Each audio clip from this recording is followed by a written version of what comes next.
Before we start today's tale, help the crew by stabbing the subscribe and like buttons. Your support is the wind to our sails. They say the sea holds secrets best left undisturbed. And after all I've seen, I can't argue otherwise. You hear a lot of tales in dimly lit taverns where the rum flows freely and the shadows dance like ghosts on the walls. Most of them are just that. Tales spun by sailors with more imagination than sense. But there was one story, told to me by an old mariner with eyes as clouded as a stormy sky, that I couldn't shake. It was in Port Royal, on a night when the air hung heavy with the scent of salt and smoke. I was nursing a drink at a corner table, listening to the usual chatter about treasure maps and battles fought under moonlight, when the old man shuffled in. His clothes were ragged, his beard streaked with gray, and his voice, well, it was the kind that could make your blood run cold. "Captain Morrigan," he rasped, his gaze locking onto mine as if he'd known me all my life. "You ever hear of the abyssal wraith?" I shrugged, playing it cool. "Can't say I have, old-timer." "Another ghost ship story, is it?" He leaned in closer, his breath reeking of stale rum and something else, something sharp, like fear. "Not just any ghost ship, lad. She's cursed, a vessel doomed to sail the waters forever, her crew bound by chains of betrayal and vengeance. Now, I've heard enough ghost stories to fill a book, and I wasn't about to let this one rattle me." "What makes this one any different?"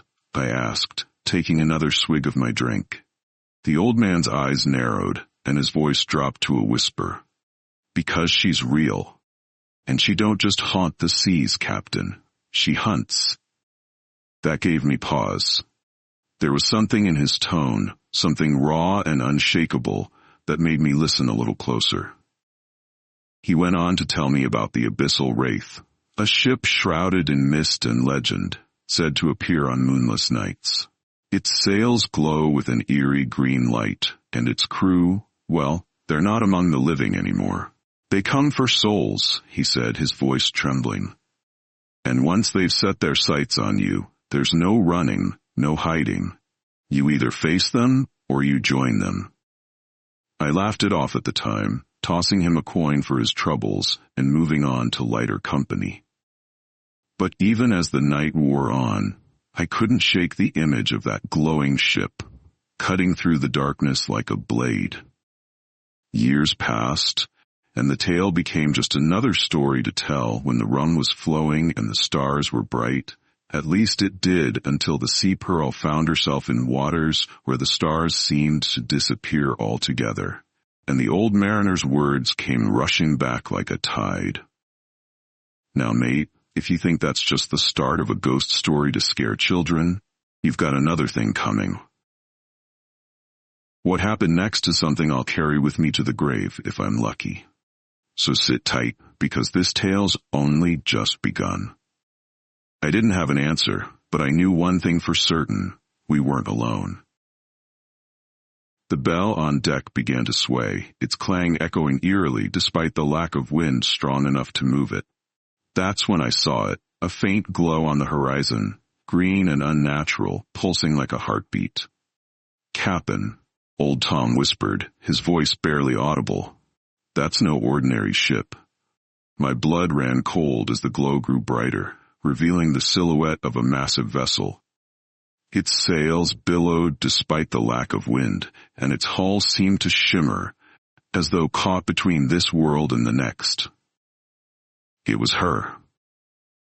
The abyssal wraith.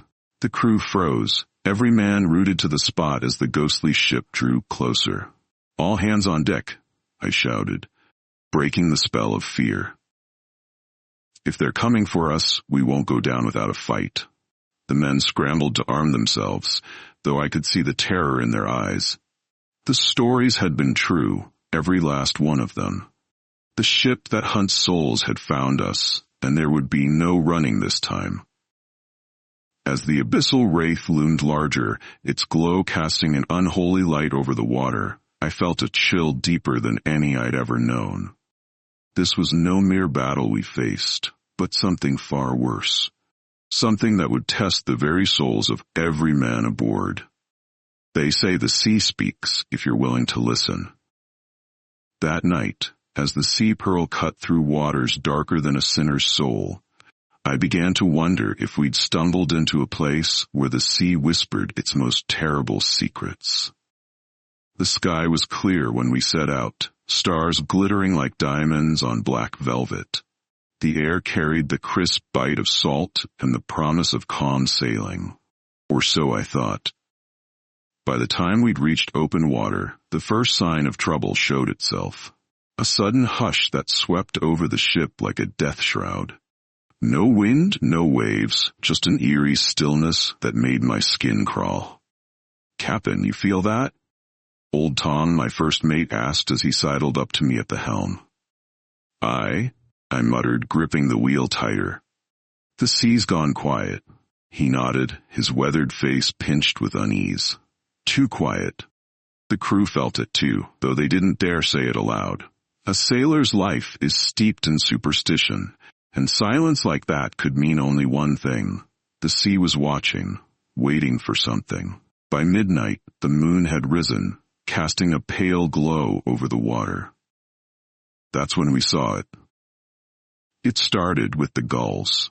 A flock of them circled above us, their cries sharp and frantic as though they'd been spooked by something unseen. Then, without warning, they scattered, disappearing into the night as if fleeing some unseen predator. "Odd," I muttered under my breath, watching their retreat. "Captain," came a voice from the crow's nest. "There's something in the water." I looked over the side, my gut tightening at the sight. A dark shape moved beneath the surface, too large to be a whale, and too deliberate to be a drifting log. It circled the ship slowly, as if sizing us up. "What is it?" asked young Jack, the newest member of our crew, his voice trembling. "Nothing good," old Tom answered grimly. The shape disappeared as suddenly as it had appeared, leaving only ripples in its wake. The crew murmured uneasily, their eyes darting to the horizon. I could feel their fear growing, a heavy thing that clung to the air like mist. "Back to your posts," I barked, trying to keep the unease from my own voice. Whatever it was, it's gone now. But it wasn't gone. Not really. The wind picked up shortly after, howling through the rigging with a voice that seemed almost human. Shadows danced on the deck where no light should have cast them, and the air grew colder, biting through even the thickest of coats. Then came the smell. It rolled in on the breeze, a stench of rot and brine so foul it made the strongest among us gag. "What in blazes is that?" muttered Briggs, the quartermaster, covering his nose with it. It wasn't long before the ghost ship was upon us. Its green, otherworldly glow painted the sea and sky in hues that made the blood curdle. The abyssal wraith loomed larger than life, her tattered sails flapping in a wind that didn't exist. Her hull, blackened and scarred as if scorched by hellfire, bore no flag but needed none. Every sailor worth his salt knew what she was, and more importantly, what she meant. Dune.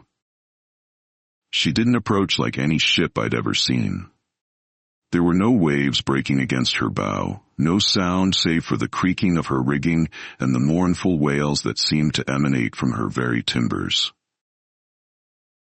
As she drew nearer, figures began to take shape on her deck, shadowy and indistinct. "Stand ready," I bellowed, though my voice felt small against the overwhelming presence of that cursed vessel. My crew gripped their weapons, their knuckles white, their faces pale. Even old Tom, who'd faced down countless foes by my side, looked as though he'd seen the devil himself. A low, guttural laugh echoed across the water, chilling the very air around us. "Welcome to the edge of eternity, Captain Morrigan," came a voice, deep and resonant, as if carried on the wind from the depths of the underworld. The figure who spoke stepped forward, materializing as though the shadows themselves had given him form. He was tall and gaunt, clad in a tattered coat that might have once been fine, but was now stained with the grime of centuries. His face was a mask of decay, his eyes glowing with the same eerie green light as the ship. This could be none other than Captain Dredge, the legendary and feared master of the Abyssal Wraith. "Captain Dredge," I called, forcing steel into my voice despite the fear clawing at my chest. "What business do you have with us?" His grin widened, revealing teeth like jagged shards of bone. "Business?" he mocked. "No, Captain Morrigan, this is not business. This is fate." At that, the ghostly crew came into focus. Wraiths clad in the remnants of their mortal lives, their forms translucent yet solid enough to be unnerving. They moved with a mechanical precision, their eyes locked onto us as if they could already taste our souls. "Captain," old Tom whispered, his voice trembling, "this ain't a fight we can win." I didn't answer him, because he was right. No cannonball, no blade, could harm what wasn't truly alive. But surrender wasn't in my nature, and if this was to be my last stand, I'd make damn sure it was one for the ages. Through the chaos and cacophony of wails, cannon fire, and the screams of my men, Captain Dredge made his way toward me. He moved with an unsettling grace, the air around him shimmering as though reality itself bent to his will. His boots didn't touch the deck. They hovered just above it, his every step a mockery of the living. The ghostly crew parted for him, their hollow eyes watching me as if they knew the outcome of this battle before it began. Dredge was no ordinary foe. He was the embodiment of death at sea, a predator whose domain was the boundary between life and the deep. "So, Captain Morrigan," he drawled, his voice heavy with centuries of scorn, "you've made a name for yourself, carving out a legend amidst the waves. But legends are fleeting, and the sea forgets no debt." I steadied myself, gripping the hilt of my cutlass tightly. "If the sea's forgotten me, then why are you here, Dredge? To settle a grudge, or are you just a puppet to something worse?" His grin widened, his teeth yellowed and jagged. "Clever as ever, I see. The sea doesn't hold grudges, Morrigan. It simply balances the scales. You've taken too much without offering anything in return."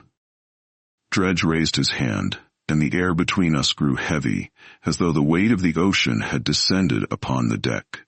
The glow in his eyes intensified, and for a brief moment I saw flashes of his past. A man, once proud, betrayed and left to die in a mutiny. A soul consumed by vengeance, cursed to haunt the waters he once ruled. "You were betrayed," I said, my voice cutting through the din. "I see it in your eyes. You don't serve the sea. You're bound to it, shackled by your own bitterness." Dredge hesitated, the smirk fading ever so slightly. "Careful, Morrigan," he warned, though his tone lacked its earlier confidence. "You tread dangerous waters." "Maybe so," I pressed, taking a step closer despite the chill that radiated from him. "But if you're here to take what's mine, you'll have to fight me for it. And I don't think you're as invincible as you'd like me to believe." The wraiths stirred uneasily, their forms flickering as if my words had struck a chord. Dredge's eyes narrowed, his gaunt face twisting into a snarl. "You think you can stand against me? Against death itself?"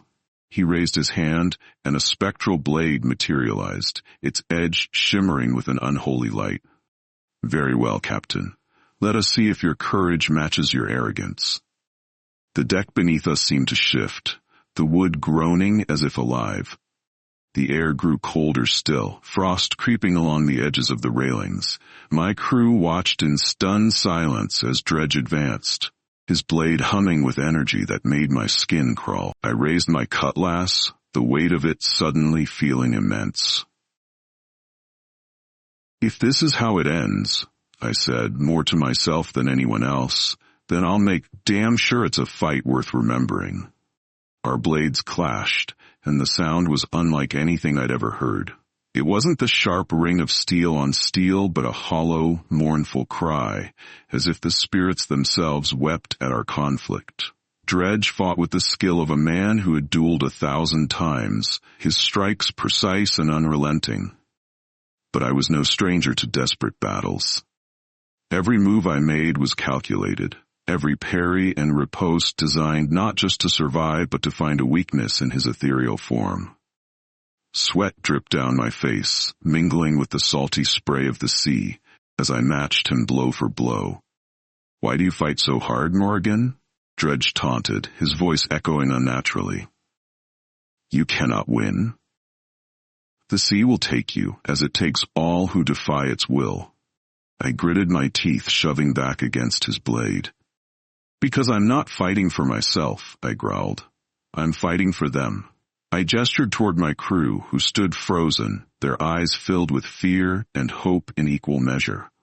Dredge hesitated again, the spectral glow of his blade flickering. "A captain who fights for his crew," he mused, his tone almost thoughtful. "A rare thing, but it changes nothing." With a roar, he swung his blade in a deadly arc, and I barely managed to dodge in time. The force of the strike sent me sprawling, my cutlass skidding across the deck. Dredge loomed over me, his eyes burning like twin beacons. "This is the end, Morrigan," he said, raising his blade for the final blow. But before he could strike, a sudden shout rang out. "Captain!" Old Tom, his face etched with determination, hurled a harpoon toward Dredge. It passed through the ghostly figure, embedding itself in the mast behind him, but the distraction was enough. I seized the moment, rolling to my feet and grabbing my cutlass. With every ounce of strength I had left, I drove the blade into the deck at Dredge's feet, splitting a hidden compartment that held a small barrel of gunpowder. "Now, Tom," I shouted, and my first mate didn't hesitate. He tossed a lit lantern onto the powder, and the explosion rocked the ship, sending a shockwave through the air. Dredge staggered, his form flickering wildly, the glow in his eyes dimming. "This isn't over, Morrigan," he hissed, his voice fading as his body began to dissolve into the air. "The sea will reclaim you in time." And with that, he was gone, his crew vanishing with him like smoke in the wind. The abyssal wraith let out one final mournful groan before it too began to fade, leaving behind only an eerie silence. I sank to my knees, breathing heavily, the weight of what had just happened pressing down on me like an anchor. "Not today, Dredge," I muttered, staring at the empty space where he had stood. "Not today." "We've nothing of yours," I shouted, trying to buy time as my mind raced for a plan. "Leave us be, and we'll trouble you no further."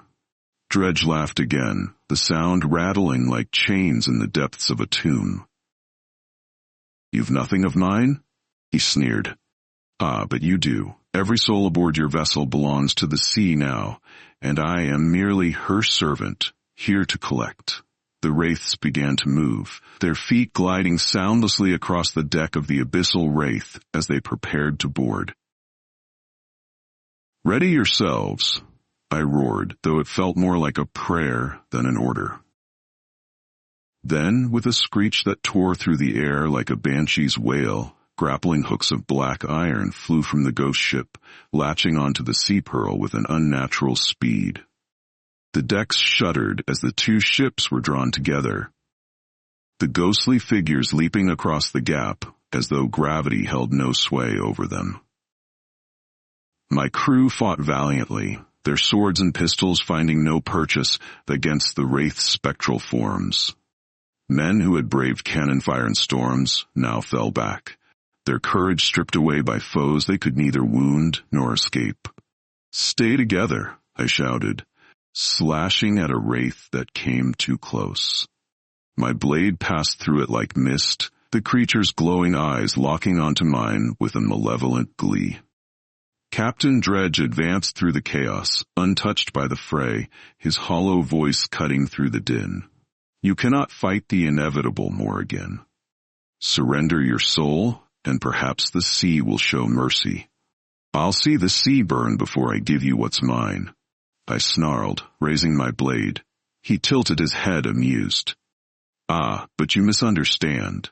The sea doesn't take. It only reclaims what it is owed. Before I could respond, the ship itself seemed to groan, its timbers creaking as if in protest. A sudden surge of wind knocked me off my feet, and I saw something I'll never forget. The Sea Pearl's figurehead, a proud, defiant mermaid, cracking, her carved face splitting as though she too was succumbing to the Wraith's curse. I knew then that this battle wasn't just for our lives. It was for the very soul of the Sea Pearl. The air was still, as if the world itself held its breath. The unnatural silence left a gnawing unease in the pit of my stomach. The abyssal wraith might have vanished, but the battle was far from over. A low rumble echoed across the waters, and a dark shape emerged from the mist. At first, it seemed like the silhouette of another ship, but this was no ordinary vessel. Its hull was black as pitch, with jagged edges that looked as if they were carved from obsidian. The sails billowed without wind, their fabric torn and frayed, shimmering faintly as though woven from shadows themselves. "The Shadow's wrath," muttered Old Tom, his voice trembling. "The ship that comes when the dead call for vengeance." The stories I'd heard were terrifying enough, but to see the infamous ghost ship with my own eyes was something else entirely. This was the stuff of legends, no nightmares. "Ready the cannons," I bellowed, forcing the fear from my voice. My crew hesitated, their faces pale, but the sharp tone in my order snapped them to action. "Steady now. If we're to meet our end, we'll do it fighting." The Shadow's wrath moved faster than any ship I'd seen, closing the distance between us as though propelled by the anger of the abyss itself. Its cannons roared, and glowing projectiles streaked through the air, their eerie light casting grotesque shadows on the Sea Pearl's deck. "Brace!" I shouted, gripping the wheel as the first volley struck. The explosions rocked the ship, sending splinters flying and knocking crew members off their feet. But the Sea Pearl was no ordinary ship either. She groaned and shuddered, but held strong, her hull defying the onslaught. "Return fire!" Old Tom roared, taking command of the gunnery crews. The cannons answered back, their thunderous booms echoing across the dark waters. Our shots struck true, but instead of wood splintering, the cannonballs seemed to sink into the Shadow's wrath, absorbed by its cursed hull. "It's like fighting smoke," one of the gunners yelled, panic creeping into his voice. "Keep firing," I ordered. "Every shadow has a source. We just need to find it." The battle raged, a deadly dance of fire and shadow. The enemy ship seemed to toy with us, its movements unnaturally fluid, its attacks precise and unrelenting. My crew fought valiantly, but the toll was beginning to show. Then, as I scanned the deck of the Shadow's wrath, I saw it. A faint glow at the base of its main mast, pulsating like a heartbeat. "There!" I shouted, pointing toward the light. "Aim for the mast." "That's its lifeline." Old Tom relayed the order, and the crew scrambled to redirect the cannons. The next volley struck near the mast, and the ship reacted violently. The entire vessel shuddered, and an unearthly wail pierced the air, sending chills down my spine. "That's it," Old Tom yelled. "We've got it rattled, Captain." But the Shadow's wrath was not going to go down without a fight. Its crew, spectral figures shrouded in darkness, began boarding the Sea Pearl, their hollow eyes glowing with malevolence. "Swords out," I commanded, drawing my cutlass. "Hold the line." The deck erupted into chaos as the ghostly crew clashed with my men. Their weapons passed through flesh and bone like mist, yet left wounds that burned with a cold fire. The living fought back with steel and grit, but for every specter that fell, another seemed to rise in its place. In the midst of the melee, I fought my way to the helm, determined to face the Shadow's captain, if it even had one. A figure loomed at the wheel of the enemy ship, cloaked in darkness, its features obscured. I could feel its gaze upon me, a weight that pressed against my very soul. "You'll not claim us," I shouted, raising my cutlass high. The figure tilted its head as if amused before raising a skeletal hand. The shadows around me deepened, and I felt a coldness that threatened to snuff out the very fire of my existence. But I was not alone. My crew's courage and determination were a force stronger than fear. Old Tom, bloodied but unbowed, appeared at my side, wielding a harpoon wreathed in flame. "For the captain," he roared, hurling the fiery weapon with all his might. The harpoon struck the glowing mast of the Shadow's wrath, and the reaction was immediate. The ship screamed, a terrible bone-chilling sound, as its form began to unravel.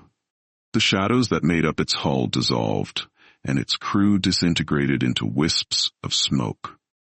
I turned back toward my own crew, raising my cutlass. "We're not finished yet. Get us clear of this cursed ship." With the last of our strength, we navigated the sea pearl away from the dissolving wreck. The Shadow's wrath collapsed into the sea with a deafening roar, leaving behind nothing but ripples and an eerie silence. As dawn broke, the light of the sun banished the lingering darkness, and we stood battered but alive. The battle had tested us, pushed us to the brink, but we had survived. And as I looked out over the open water, I felt a quiet resolve settle in my chest. The sea had tested us, but it had not claimed us. Not yet. As the first rays of dawn painted the horizon in hues of gold and crimson, the remnants of the night's horrors lingered like an unwelcome shadow over the sea pearl.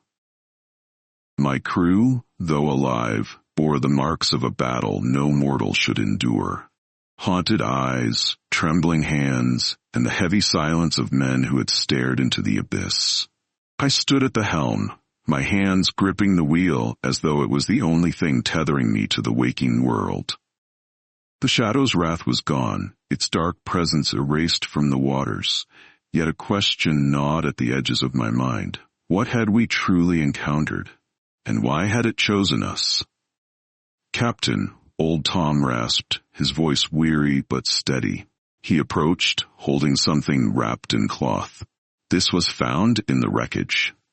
Thought you'd want to see it." I unwrapped the bundle, revealing a small, ancient-looking chest. Its wood was blackened with age, bound with iron bands etched in strange swirling symbols. The air around it seemed heavier, colder, as if the chest carried the last whispers of the Shadow's wrath. "What is this?" I murmured, tracing the markings with a gloved hand. "A relic, no doubt," Old Tom replied. "The kind sailors talk about in hushed tones after too much rum. I reckon it's tied to that ghost ship somehow." "Bring it to my cabin," I ordered. "I'll deal with it myself." Inside the privacy of my quarters, I placed the chest on the table and sat down, the weight of the night pressing down on me. With a steadying breath, I drew my dagger and worked the blade into the chest's intricate lock. It resisted at first, as though it had no desire to be opened, but eventually the mechanism gave way with a soft click. The lid creaked open, revealing its contents. A single, tattered journal bound in dark leather. Its pages were yellowed with age, and the writing within was a spidery scrawl, barely legible in the dim light. I opened the journal, the scent of salt and decay wafting from its pages. The words within told a tale of obsession and tragedy, a captain long dead, consumed by his desire for immortality. He had made a pact with the sea itself, trading his soul and the souls of his crew for eternal dominion over the waters. "The Shadow's wrath," I muttered, my voice barely above a whisper. This was its origin, its curse. The ship had been a vessel of vengeance, doomed to wander the seas until it found a captain strong enough to face it. But why had it come for me? Why now? My gaze fell upon the final page, where a crude drawing of a compass had been sketched. Beneath it, a single line stood out among the ramblings. The compass will guide the chosen to the treasure, but only if they survive the trials of the deep. I frowned, my hand instinctively moving to the pocket of my coat, where the strange compass I had found in the captain's cabin of the Abyssal Wraith rested. I pulled it out, its needle spinning lazily before settling on a direction that made no sense. The realization struck me like a cannonball. The Shadow's wrath had been no random encounter. It had been a test, a gauntlet thrown down by forces I could barely comprehend. The compass, the journal, the ghostly ship, they were all pieces of a puzzle, one that promised a reward as tempting as it was dangerous. "Captain," old Tom said, standing in the doorway. "What do we do now?" I looked up at him, then back at the compass. The course it pointed to seemed more treacherous than any we had faced before, yet the pull of its mystery was irresistible. "We follow it," I said, my voice steady despite the weight of my words. "Whatever lies at the end of this journey, we'll face it together." The crew might not have known it yet, but our battle with the Shadow's wrath had been only the beginning. The sea wasn't done with us, and neither were the secrets it guarded so fiercely. As I tucked the journal and compass away, a chill ran down my spine. The journey ahead would test us like never before, but if there was one thing I'd learned, it was this. The sea never gives without taking, and its rewards come at a cost. All that remained was to see if we were willing to pay it. The compass had led us to uncharted waters, a place where the map turned blank, and the sky seemed to press down on the sea as though the heavens themselves were wary of what lay below. The air was thick, heavy with a sense of foreboding that set every man's nerves on edge. Even the waves seemed reluctant to break against our hull, as if the ocean feared to announce our presence. By the time the sun dipped below the horizon, the needle of the compass began to spin wildly. It glowed faintly, casting an eerie light over the deck. My crew gathered around, their faces pale in the dim illumination. "Captain," old Tom said, his voice tight with unease, "this ain't natural. Whatever that thing's pointing to, we shouldn't be chasing it." "We've come too far to turn back now," I replied, though I shared his apprehension. "If this compass holds the answers, then we'll face whatever lies ahead." The sea beneath us began to churn, its once placid surface breaking into swirling currents. A low hum filled the air, resonating deep within my chest. Then, without warning, the water erupted, sending up a column of brine that shimmered in the moonlight. From the depths emerged a ship unlike any I'd ever seen. It was enormous, its hull blackened and cracked as if it had been scorched by fire and frost alike. Tattered sails hung from its masts, glowing faintly with an unearthly green light. The stench of decay rolled over us, causing even the most hardened of my crew to recoil. "The Abyssal Sovereign," someone whispered, the name heavy with dread. It was a ship spoken of in hushed tones, a legend among sailors. A ship crewed by the damned, captained by death itself. A voice, deep and resonant, echoed across the water, chilling us to the bone. "Edward Morrigan." It called, each syllable dripping with authority. "You have trespassed into the domain of the lost.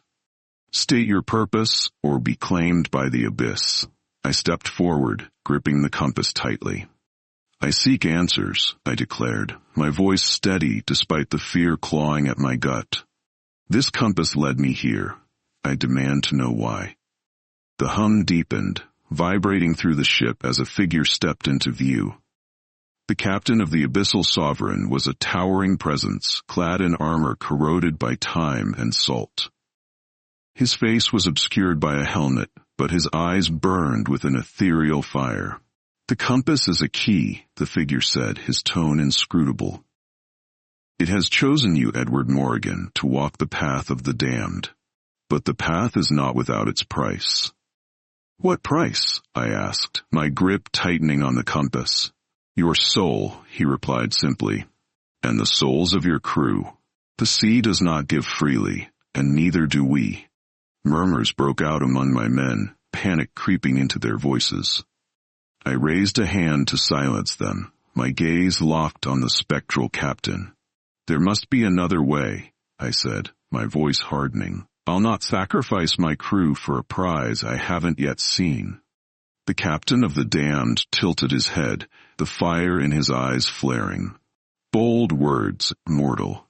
Few have dared to bargain with the abyss. But if you wish to avoid payment, you must offer something of equal value. I hesitated, the weight of the decision pressing down on me. What could I offer that would satisfy a force beyond mortal understanding? Then it struck me. The journal. The cursed relic from the Shadow's wrath, steeped in the same dark power as the Sovereign itself. I pulled it from my coat and held it aloft. This, I said, a relic of the damned, taken from the ship you surely know. It contains knowledge and power that no mortal should possess. The captain stepped closer, the air around him crackling with energy. He reached out, his gauntleted hand brushing against the journal. A wave of cold washed over me, but I held firm. Interesting, he said after a long pause. This is a worthy offering. The path will be revealed to you, but know this, the sea remembers all debts. Should you stray from the course, the abyss will come for you. With that, he stepped back, and the journal vanished from my hands, consumed by green flame. The compass began to glow brighter, its needle pointing steadfastly to the west. The abyssal sovereign sank back into the depths, leaving behind only ripples and a silence that was deafening in its weight. I turned to my crew, their faces etched with fear and uncertainty. We have what we came for, I said, my voice firm. Now we sail. Whatever lies ahead, we face it together. The crew hesitated, then nodded, their faith in me outweighing their fear of the unknown. As the sea pearl cut through the dark waters, I couldn't shake the feeling that our bargain, though struck, had only just begun to exact it. The compass burned in my hand, its glow intensifying as we followed its guidance toward an expanse of sea where the stars themselves seemed to retreat. The crew moved like shadows, their faces pale and strained as if the weight of the abyss bore down on each of them. Even old Tom, who'd seen more horrors than any man alive, kept his head bowed, muttering prayers to gods both kind and cruel. As the sea pearl entered those uncharted waters, the wind fell silent, and the waves stilled. The air grew colder, each breath misting in front of us. It was as if we'd passed into another realm, one forgotten by time and untouched by life. Then it appeared. A towering fortress of jagged rock rose from the ocean, shrouded in a veil of mist that swirled like living smoke. Its sheer cliffs glistened with moisture, and at its summit stood an altar, illuminated by a pale spectral light. The compass tugged toward it, relentless in its pull. "We're here," I said, breaking the oppressive silence. The crew exchanged uneasy glances but obeyed as I ordered the anchor dropped and the longboats prepared. "Only volunteers," I said, scanning their faces. No man is forced to set foot on that cursed island. Despite their fear, a handful of my most loyal crew stepped forward, old Tom among them.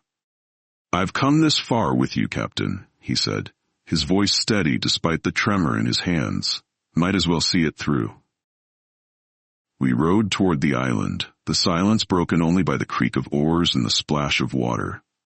As we neared the shore, the mist parted, revealing a narrow path that wound upward toward the altar. The air grew colder with each step, the ground beneath us slick with an unnatural frost. At the summit, the altar loomed before us, carved from the same jagged stone as the cliffs. Upon it rested a chest, its surface etched with runes that seemed to writhe and shift like living things. The compass's glow grew blinding, its needle quivering as it pointed directly at the chest. "This is it," I murmured, stepping forward. The air around the chest crackled with energy, a tangible force that pushed against me as I reached out. But before I could touch it, a voice echoed across the island, deep and resonant, filled with both power and sorrow. "Edward Morrigan, you stand at the precipice of fate. Do you claim the treasure, knowing the cost?" I turned to see the spectral captain of the Abyssal Sovereign standing at the edge of the clearing, his eyes burning with an otherworldly fire.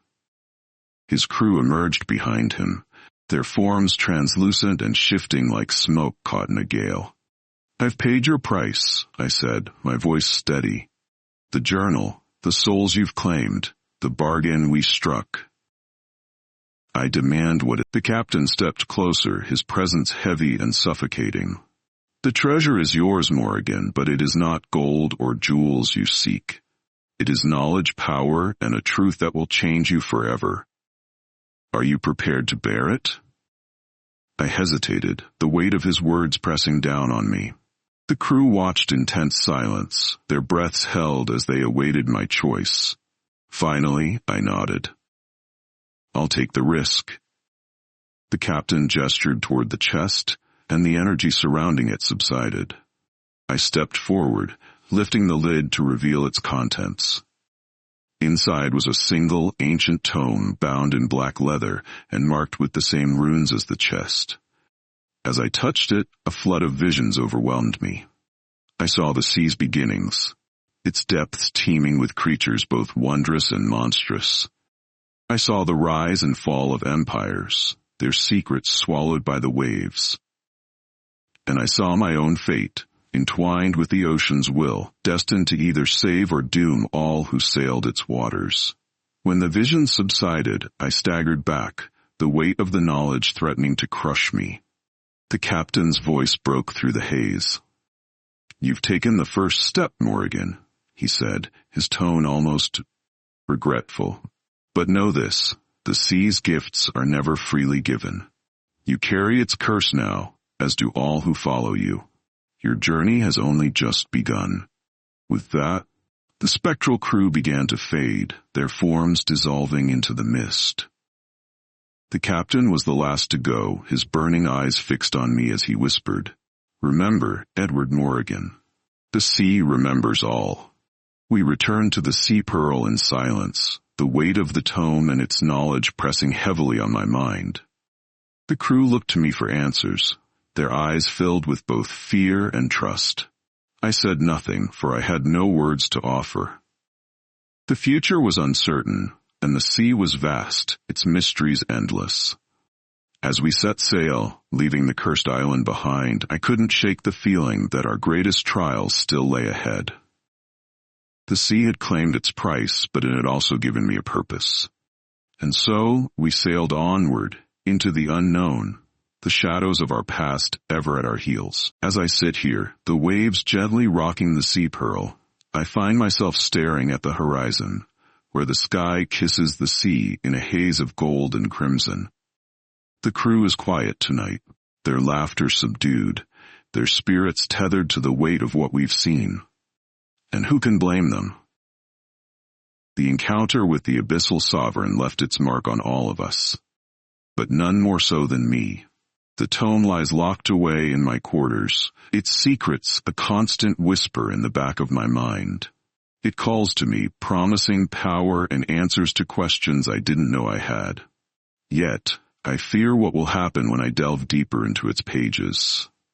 Some knowledge, they say, is better left forgotten. Old Tom has taken to carving strange runes into the ship's timbers, muttering about warding off spirits and curses. The others keep their distance, though none dare to question him. Even the boldest among us seem changed, their gazes lingering too long on the darkened sea, as if expecting some to rise from the depths. As for me, well, I can't help but feel that I've crossed some invisible line, a threshold I never intended to breach. The sea isn't just a place anymore, it's alive, watching, waiting. The spectral captain's words echo in my thoughts. The sea remembers all. What did he mean? I've turned the phrase over in my head 100 times, and each time it feels heavier, more foreboding. Does it remember the lives I've taken? The treasures I've plundered? Or does it see further still into the future, where my choices will shape the fate of all who sail under my flag?